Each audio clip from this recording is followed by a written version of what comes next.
ხوار გაბრუნგებდნენ ეს ქართველი. ჩამოსული ვიყავი ჩემი ზურგჩანთით და ერთი ციგნი მქონდა ესეთი ლექსიკონოსავით მოგზაურობისთვისა და ერთი ბლოკნოტი, სადაც წერდი ხოლმე აი ყველაფერს, სიტყვებს, რას ვისწავლე და ყველაფერი და უბრალოდ ესე ვიმოგზავრე და სულ ქართველებთან ვიყავი, აი პირველი მომენტიდან მთელი ჩემი მოგზაურობა პირველი და სულ ეკითხებოდი ეს რა არის, ეს როგორ უნდა თქვა და ეს ჩემი თათია და ანი მასწავლეს მანამდე.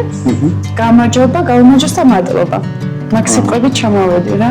ხوار გაბრუნგებდნენ ეს ქართველი. არა, ბავშვები უფრო, ბავშვები ეგრე, ეგრე. ყველას ისე ვაიმე. რა კარგად საუბრობთ, უბრალოდ მადლობა და მარშრუტკაშიც რო ვიყავი და მოგზაურობ ახლა ქუთაისიდან თბილისში და მაქვს ეს ჩემი ციგნი.